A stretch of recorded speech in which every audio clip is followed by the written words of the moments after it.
Good afternoon, everybody. Uneducated Economist here. So one of the common topics of discussion out there is what is it that the United States can do to bring affordable housing to low-income families?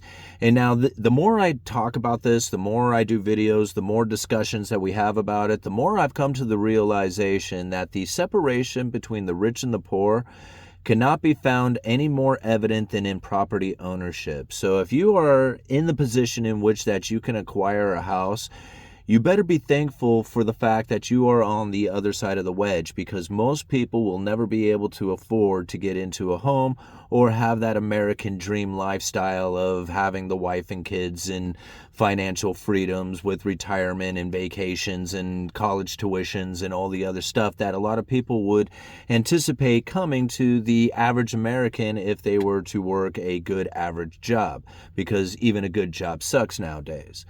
So now when we look to the past, to what it is that has taken place in order to bring low home prices, or at least affordable home prices, to low income buyers, there was really a plan that had taken place back in the early 1900s, and that was kit homes.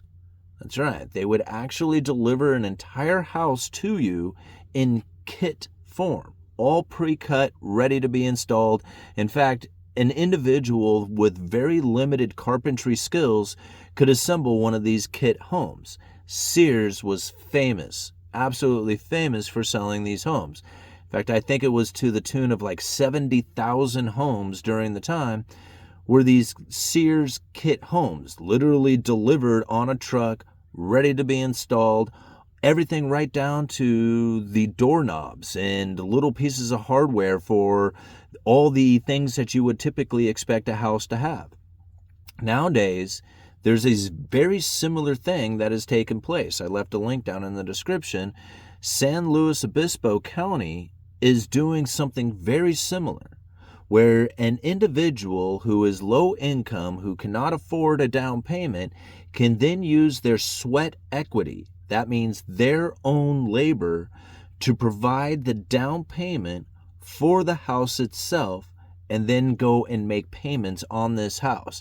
And they are providing the ability for people to do this in this particular county of San Luis. Now, everybody's kind of praising this idea, even though it's still an expensive home. Like from what I was reading in the article, it looks like it's still a $500,000 home.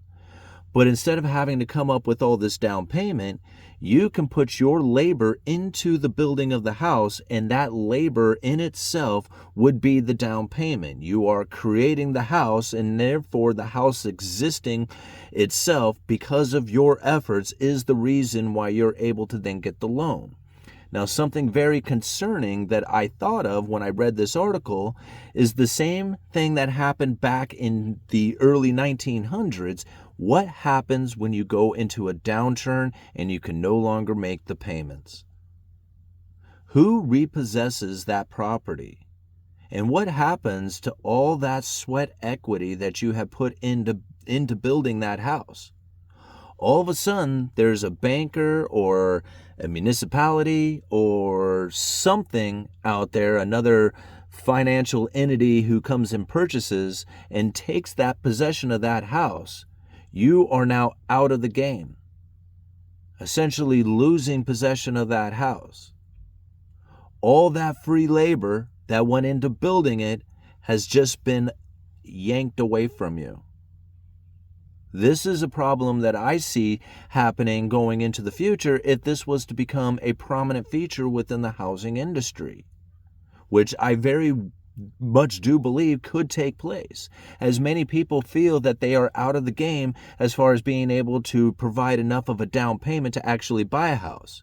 And even if you could afford the down payment for the house, the interest rates, being as high as they are, means that the capability of the borrower to make the monthly payments is probably most likely meaning that they're going to have to put down an increasingly amount of higher down payment in order to bring the principal payments down, or the principal down, far enough for them to then be able to acquire the ability to make the monthly payments. You see what I'm saying? Like, this is a problem that a lot of people are facing, is that even if they have a good job, and they do have a down payment. Because the interest rates are elevated, the monthly payment on a house, even with a significant down payment, means that they are not capable of making those monthly payments. Their debt-to-income ratio is still too high. And this is a situation that a lot of people are facing nowadays, and one of the reasons why we are seeing such a separation taking place between the rich and the poor. And it's obvious within property ownership, because those who can get into property are definitely going to be on the other side of the wedge as the people who cannot afford to get into a piece of property, even if they have the good job. This is the separation that's taken place.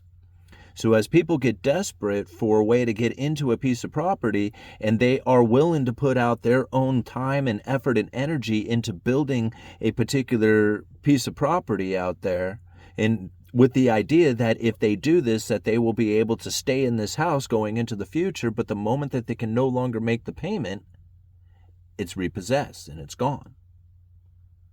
So very much like a lot of people would face the problems out there, the idea that a low-income family who is already struggling to try and come up with enough of a down payment to buy a house is then going to put all this time, effort, and energy into building a house, considering that they don't have the income to buy it. Where is it that they find the time to not only work to make the monthly payment, but then also find the time to build the house? Like, can you do both? I mean, if you're low income, most likely you're living paycheck to paycheck, meaning that you're not going to really be able to come up with the time that you need in order to build the house. Like, if you're putting 40 hours a week into building a house, then how are you going to put 40 hours a week into going to a job? So this is really what it comes down to, is people would have to build that house like it was a second job, or to take on a job that is giving them the freedom in order to work on the house some of the time and their job some of the time. I look at this and I think to myself, man, what a struggle that it would be in order to build this house with a full-time job. Like, I work at a lumber yard. I do retail sales for a living. I could easily pick up materials every single day and go home. But to think that I have to go home and work another 8 hours on the house, like, that's taking on a whole nother job. Why don't you just take on a whole other job and not build the house and use the second job to acquire the down payment that you need in order to buy a house? You see where I'm kind of getting at? It's just like, you're going to go and put 2 hours or 2 years worth of effort into building a house, working 80 hours a week, 40 hours on your full-time job, 40 hours on the house, only to be able to be in a position in which that you can barely make the payments anyway. Right? Like, this isn't something that is going to be easily fixing the situation that we are now facing with the shortage of homes, or the capabilities of a low-income household to be able to acquire the home. This is a very difficult position to try and put yourself into, and thinking that this is going to be the answer to bringing affordable homes to low-income families. I find it to be a very unique position that somebody would actually be able to do it. Like, are there some cases? Sure, I would imagine that there are some cases of some people who could probably do this. But when we look back in history at it, what ended up happening with Sears was a political, like a PR, personal relations nightmare. I mean, it was like they started having to foreclose on these homes, and people were losing their minds thinking, I built this home. I put this home together. I put all the energy and effort and time into assembling this thing, and now you're repossessing it?